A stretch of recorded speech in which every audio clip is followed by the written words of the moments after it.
Imagine a legend, an icon in their field, someone you think is, well, invincible. For NASCAR fans, that was Dale Earnhardt Sr., the Intimidator. Absolutely synonymous with raw power, fearless driving. Totally. But then came the 2001 Daytona 500, a day that started with all that high-octane anticipation, the roar, the thrill of the great American race. And ended in just shock, profound sorrow. Yeah. It really wasn't just another race. No, it felt like a turning point for the whole sport. So the big question for us today, the one we really want to dig into, is this. How did a crash that, honestly, to a lot of people watching, didn't look that catastrophic? How did it lead to the death of such a dominant figure? And maybe even more importantly, what came after? What was the unforeseen legacy? Because there definitely was one, a life-saving one. Right. Okay, let's unpack this then. Our mission for this deep dive is to journey through the life, the incredible career, and the final moments of Dale Earnhardt Sr. We'll also navigate the complex and sometimes contradictory investigations that followed his death. Yeah, that got pretty messy. And ultimately, we'll explore the safety revolution, the truly remarkable changes that transformed NASCAR right after this tragedy. In his wake, really. It's pretty striking when you step back and see how one single tragic incident can force an entire industry, especially one with such a deep, ingrained, tough-it-out kind of culture, to just confront its own history, question practices that were baked in for decades, and ultimately safeguard its future, ways they hadn't even imagined before. It's a powerful reminder, isn't it? How profound loss can sometimes spark unimaginable progress. Absolutely. Dale Earnhardt Sr., he really was larger than life, a North Carolina icon. That nickname, the Intimidator, it wasn't just for show. No, he earned it. That bold, aggressive driving style. Fans either loved it or hated it, but they respected it. He had this reputation, right, for either, pure skill, racing past guys with finesse, or if he needed to, moving them out of the way, a little nudge. A little nudge at 190 miles per hour. Yeah. His career was just phenomenal. 7 Winston Cup championships, tying Richard Petty. 76 race wins. And finally, after so many near misses, that Daytona 500 win in 1998. Oh, that was huge. The whole pit road celebrating. Just an iconic moment. So let's jump to February 18, 2001. The Daytona 500 again, first race of the NASCAR Winston Cup season. You can just feel that energy, can't you? The engines, the crowds. Yeah, and it's important to remember the context there, the rules package. In 2000, NASCAR brought in new aerodynamic rules just for Daytona and Talladega. Right, the restrictor plate track. Exactly. The idea was to keep the cars bunched up tight. More passing, more drafting, maybe more excitement for the fans. But Earnhardt wasn't a fan. Not at all. He was very vocal. He complained publicly they made the racing some of the sorriest. What did he mean by sorriest? Like less skillful? Yeah, basically. He felt the pack racing, the drafting dependency, it made the cars too unstable, too reliant on the air, and it took control away from the driver and the car setup. Less about raw driving talent, more about just being in the right line. Okay, I get that. Still, despite those reservations, reports say he was confident, pretty relaxed on race morning. He was running well all week. Led 17 laps in the 500 itself. And he'd just come off that Rolex 24 endurance race a few weeks before, right? Finished really fourth overall, second in class. Yeah, he was definitely on his game, still at the peak. But then, lap 173, the track just erupts. Wow. The big one. Oh, yeah. A massive pileup. Just chaos. Cars spinning everywhere. 18 cars taken out. But somehow, Earnhardt navigates through it. Slips right past the carnage. Classic Earnhardt. Finding the gap, keeping it clean when everything around him was going crazy. So after that huge wreck, they threw the red flag, right, to clean up the track. And that just ratchets up the tension. Everyone's sitting there waiting, knowing it's going to be a sprint to the finish. Those final laps under green. It sets the stage for that climax. You could almost feel the pressure building. Okay, so the race restarts. Final lap. The tension is just palpable. Earnhardt's running third. But he's not just racing for himself at this point. No, this was pure strategy. He's got his DEI team cars ahead of him, Michael Waltrip in the 15, his son, Dale Jr. in the 8, first and second. So Earnhardt's job is basically to play blocker, keep the field behind those two. Exactly. A classic Intimidator move, holding everyone else off, even if it means sacrificing his own shot at the win to ensure a team victory. Especially for Waltrip's first win and his son right there, too. He was playing the team game. But then, coming through turn 4, the unthinkable His number 3 Chevy makes just slight contact, it looked like, with Sterling Marlin's car. Just enough to upset the car at that speed. Sends him sliding down off the banking, onto the flat apron. He tries to correct, steer back up. But at that speed, the car snaps right. Violently. Veers sharply back up the track, right into the path of Ken Schrader's number 36 Pontiac. Schrader had nowhere to go. Their collision basically turns Earnhardt's car almost head-on into the outside retaining wall. The impact speed was estimated, what, 155, 160 miles per hour? Somewhere around there. And it was hard enough to rip the right rear wheel assembly clean off. The hood pins broke, the hood flew up, hit the windshield multiple times. It's a strange thing, though. Visually, for people watching, even some commentators, it didn't immediately register as, that bad compared to other wrecks. Right, you didn't see the car flipping end over end or barrel rolling. Exactly. We tend to think those spectacular flips are the worst. But this was, as described later, a very violent impact.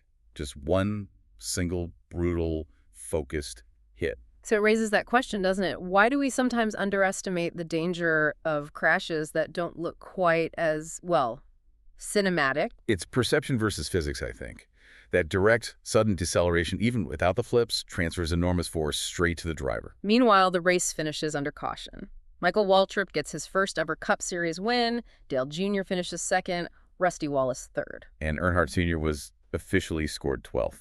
Back at the wreck, Ken Schrader climbs out of his car unhurt. He's the first one to Dale's car. Yeah, he gets to the window net, pulls it down, and immediately, frantically starts signaling for the paramedics. His comments later were chilling. Even though he was trying to be indirect, he just said, "We've got bigger problems." Yeah, look, I'm not a doctor. I'm telling you, it don't look good. It's just devastating. And here's something that really gives you that aha moment about how bad it was right at the scene.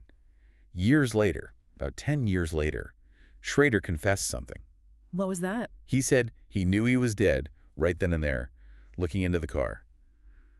But he just didn't want to be the one who said, Dale is dead. Wow. That speaks volumes, doesn't it? The immediate gravity, even if it wasn't clear on the broadcast. Absolutely. The visible trauma must have been undeniable up close. And then, less than 2 hours after the crash, 5:16 p.m. Eastern Time, NASCAR President Mike Helton steps up to the microphone, delivers the news everyone feared. Dale Earnhardt Sr. had died at Halifax Medical Center. He was 49 years old. Gut-wrenching. Utterly devastating. So let's shift focus a bit. Let's talk about the safety culture before 2001. It was different. Oh, very different. Characterized by that tough-it-out mentality, grit your teeth, drive through the pain. Dale Jr. himself talked about it, right? Treating his own concussions with basically just a cold washcloth on his aching head. Yeah. And drivers often tried to rationalize fatalities, called them fluke deals, things that happen but won't happen to me. It's a coping mechanism, maybe. A way to keep climbing back in the car, I suppose. But chilling, looking back. That clash between self-preservation and the absolute drive to race. And zooming out, you see this horrifying pattern emerging just before Earnhardt's death. It wasn't some isolated incident. No, it wasn't. He was the 4th NASCAR driver to die from the same type of injury in just 8 months. A basilar skull fracture. 4th driver. Think about that. Before him, Adam Petty, only 19 years old, May 2000. Kenny Irwin Jr., July 2000. Tony Roper, October 2000. All from similar impacts. Yeah, typically what they call a 1 o'clock angle impact. Frontal, but slightly off-center. It seems to induce this severe rotational force on the head and neck, twisting. Something the body just isn't built for. Exactly. A clear, devastating pattern. Can you explain what exactly a basilar skull fracture is, medically? Sure. It's a break in the bones right at the base of the skull, these 5 specific bones. When they fracture, it often severs critical nerves and blood vessels that connect the brain to the spinal cord, to the rest of the body. Resulting in? Often instantaneous or near instantaneous death. It happens because the driver's torso is held back by the seat belts, the harness, but the head, which weighs 10, 12 pounds with the helmet, keeps going forward at incredible speed. The only thing stopping it are the neck muscles and tendons. And they simply can't withstand those immense deceleration forces. They stretch or tear, leading to the fracture at the base. It's brutal just thinking about the physics. Now, here's a contradiction that seems fascinating. Earnhardt Sr.'s stance on safety. He had that old school ride down a crash philosophy, right? Didn't like being too restrained. Right. Preferred to sort of move with the impact, absorb it somehow. Yet he was also apparently very engaged with NASCAR officials on safety issues, Sure. even barging into meetings. He was. He was seen as kind of the talking head for the garage area, the guy who'd speak up. And he'd seen safety tech work firsthand. He witnessed an experimental barrier, the PEDS barrier, save Arie Luyendyk in a bad crash in '98. He believed in energy absorption for the track itself. So how do we square that? The resistance to personal restraint, but advocacy for track safety. I think it shows a kind of pragmatic complexity. He wasn't anti-safety, perhaps, but maybe anti-certain types of safety measures that he felt compromised his feel for the car or his comfort. He understood the forces involved, he believed in softer walls, but maybe drew the line at something that restricted his movement inside the cockpit. It's complex. Which brings us directly to the handshake device, head and neck support. Developed by racer Jim Downing and Dr. Robert Hubbard, a biochemical engineer, specifically designed to prevent exactly this injury, the basilar skull fracture. How does it work, basically? It's a yoke, a frame, that sits on the driver's shoulders. It has tethers that connect both to the driver's safety harness and to anchor points on their helmet. So during a frontal impact, the hands device ensures the head slows down with the torso because they're linked. It prevents that independent, violent forward snapping of the head and neck. Makes sense. But despite this, and despite the deaths of Petty, Irwin, and Roper, there was huge resistance. Massive resistance, culturally ingrained. Many drivers, definitely including Earnhardt Sr., were skeptical or outright refused to try it. Why? Was it just the tough guy image, or were there practical concerns? It was likely a mix. Drivers worried about comfort, especially in long races. They worried about restricted head movement, being able to look around. And yes, absolutely, there was that cultural pressure. Wearing it was seen by some as, well, not tough, maybe even a sign of weakness. Even when companies were offering them for free, or Right. cash bonuses to wear them. Even then, for years, almost no takers. The resistance was that strong, deeply rooted in the sport's identity at the time. There's that story about Brett Bodine, right? An engineer himself driving full-time. Yeah, Bodine was the only full-time Cup driver who voluntarily wore the hands device throughout 2000. And he took flack for it. Oh, yeah. Yeah. He said he got called sissy, pansy, candy ass. Just brutal insults for trying to be safer. Wow. But then Tony Roper died in October 2000, just 91 days before Daytona 2001. Did that change things? It started to. Bodine said after Roper's death, the insults slowly started turning into questions. Guys quietly asking him about the device. A crack was forming in that wall of resistance. But not fast enough. Tragically, no. Not fast enough to prevent what happened just 3 months later. So in the immediate aftermath of Earnhardt's death, there was obviously intense grief, but also a lot of speculation, right? Conflicting theories started swirling. Absolutely. And part of the problem was the lack of data. No black boxes in the cars back then, like you have in airplanes or even now in race cars. So reconstructing the exact physics was difficult. NASCAR came out pretty quickly, like 5 days after the crash, with an initial finding. What did they say? Their initial announcement, presented by their medical expert, Dr. Steve Bohannon, focused on the seatbelt. They said the left lap belt on Earnhardt's harness had broken. Broken, not just come loose. Their claim was it broke. And they suggested this failure allowed Earnhardt's chin to hit the steering wheel, causing the fatal basilar skull fracture. They pointed to the buckle being off-center as evidence supporting the brake theory, even though paramedics on scene initially reported the belts were loose, but not broken. Okay, so belt failure causing impact with the wheel. That was the initial official line. Correct. But that wasn't the end of the story, not by a long shot. Because Bill Simpson, the founder of the company that made the belts, he pushed back hard. He did. Simpson maintained his product didn't fail due to a defect. He argued forcefully that the belt failed because it had been installed improperly, allegedly to give Earnhardt more comfort, mounting it in a way that compromised its integrity. So installation error versus manufacturing defect, a huge point of contention. Exactly. And then came a really pivotal moment. Teresa Earnhardt, Dale's widow, successfully petitioned the court to seal the autopsy records, limiting access. But an independent expert was appointed to review them. Dr. Barry Myers from Duke University, a crash injury expert. That's him. And his report, which came out April 10, 2001, reached a very different conclusion than NASCAR's initial finding. What did Myers say? He essentially rejected the steering wheel impact theory as the primary cause. Myers concluded Earnhardt's death was caused by his head and neck whipping violently forward a whip injury because his head wasn't adequately restrained. He stated this was largely independent of whether the seatbelt broke or not. So more about the head snapping forward than hitting the wheel. Yes. And other respected medical experts, like Dr. Philip Villanueva and Dr. Steve Olvey, who had extensive motorsport safety experience, publicly agreed with Myers. They stated belt failure was likely not a significant factor in the fatal injury itself. This really highlights the need for independent investigation, doesn't it? When the stakes are this high, initial assumptions can really shape the narrative. Absolutely crucial. Then, after staying relatively quiet for weeks and spending, reportedly, over $1 million on their own investigation, NASCAR released its official comprehensive report in August 2001. Right. This was their big, detailed analysis. And what did their final report conclude? It cited a combination of factors contributing to the death.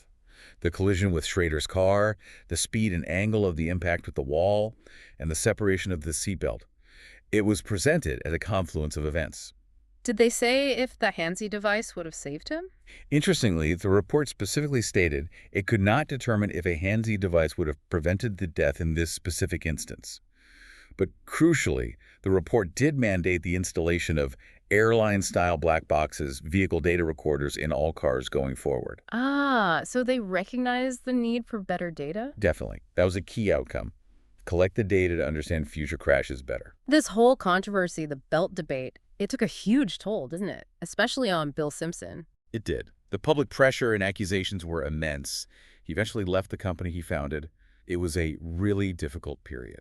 So, at the end of all these investigations, conflicting reports, what's the takeaway? What do we know? Well, if you synthesize it all, it seems clear multiple severe things happened in that fraction of a second. Whether the fatal injury was the basilar fracture from the head whip or a potential steering wheel impact compounded by belt issues, the fundamental problem was the same. The head and neck were not sufficiently restrained during that extreme, rapid deceleration. That was the critical failure point. That was the vulnerability the Hansi device was designed to address. The different theories just underscored the urgent need for better head and neck protection, period. Okay, so despite the tragedy, despite the controversy, if there's an enduring testament to Dale Earnhardt's legacy, it has to be what happened next, right? Absolutely. The safety revolution that swept through NASCAR almost immediately after his death was profound and life-saving. The sport changed fundamentally, almost overnight. Well, let's talk specifics. What were the key changes? The reforms were rapid, widespread, and truly remarkable. First and foremost, the handless device. After years of resistance. Mandatory. For all drivers in NASCAR's Top 3 Series Cup, Busch, now Xfinity, and Truck by October 2001, just months after the crash. That's incredibly fast for a mandate like that. It is. And it showed the cultural shift, too. Even before the mandate, by August 2001, 41 out of 43 drivers at the Watkins Glen race were already wearing head and neck restraints voluntarily. The resistance had evaporated. What else? Safer barriers. Steel and foam energy reduction barriers. The soft walls you see now. They started getting installed at tracks to absorb impact energy much better than bare concrete. Huge difference there. Massive. Then seatbelt systems. Teams moved from the traditional 5-point harness to 6-point or even 7-point systems for better pelvic restraint. And NASCAR implemented much stricter rules about how belts had to be mounted and inspected. No more custom installations for comfort that might compromise safety. And the cars themselves? Yeah. Cockpit safety. Big changes there, too. Stronger roll cages, improved structural integrity, development of roof escape hatches, making it easier for drivers to get out or for safety crews to get in after a crash. And these improvements carried over into new car designs, too, didn't they? Directly. NASCAR developed the Car of Tomorrow, the Cody, which debuted a few years later, with many safety features born directly from the post-Earnhardt research. And those improvements were then incorporated into the next generation, the Gen 6 car. Safety became a primary design driver. It wasn't just about speed anymore. No, survivability became paramount. And we've seen proof these changes work, haven't we? Real-world proof. Tragically, yes, but thankfully with better outcomes. Ryan Newman's crash at the end of the 2020 Daytona 500. It was horrifying to watch. Very similar mechanics to Earnhardt's crash in some ways, right? High speed, headfirst into the wall after contact. Eerily similar in the type of impact. But Newman, while seriously injured, survived. Doctors confirmed his injuries weren't life-threatening, and his survival was widely and directly attributed to the Hans device, the safer barrier, the stronger cockpit, the improved belts, all the safety measures put in place after Earnhardt died. It's undeniable then, a tangible, life-saving legacy. Absolutely. The proof is right there. Those changes worked. They save lives. And the whole culture shifted too, you mentioned, away from just toughing it out. Completely. Prioritizing safety, driver well-being, concussion protocols. Mhm. It's a different world inside the garage now compared to before 2001. Still incredibly tough, competitive people, but with a fundamental respect for survival. Fans still remember, too, that tribute on lap 3 of the Daytona 500 every year. Yeah, everyone holds up 3 fingers. Fans, crews, officials, a silent salute to Earnhardt. It's quite moving. And Richard Childress Racing, his team owner, they parked the number 3 for years out of respect. They did. Renumbered the car to 29. But then, in 2013, the number 3 came back to the Cup Series with Austin Dillon, Childress's grandson, kind of symbolizing the sport moving forward, evolving, while still honoring its past legends. So wrapping this up, we've covered the incredible career of the Intimidator, the absolute shock and devastation of his death at Daytona, The confusing, sometimes conflicting investigations that followed. and ultimately this massive, comprehensive safety transformation that reshaped NASCAR from top to bottom. His loss was just a profound tragedy, no question. A terrible day for the sport and its fans. But it undeniably became the catalyst, the single event that forced the change that has almost certainly saved countless other drivers since. Yeah, if you look at the big picture, Dale Earnhardt Sr.'s most impactful legacy might not actually be the 7 championships or the 76 wins. It might be the safety standards that were born from his death, standards that continue to protect drivers every single week. And the stark fact is, since that day in 2001, there hasn't been another driver fatality in NASCAR's top series Cup, Xfinity, or Truck. 0. It's a powerful, if somber, testament to the impact of those changes that began on that tragic afternoon. Well, thank you for joining us on this deep dive, this exploration of a pivotal moment in racing history. Glad to be here. And maybe here's a final thought for you, the listener, to ponder. Consider this. What traditions, what deeply ingrained habits, or maybe unquestioned practices might exist in our own lives, or maybe in other industries, that we're clinging to, perhaps without even realizing the potential risk involved? What could be our Daytona 500 moment that might spark a similar, maybe even life-altering transformation?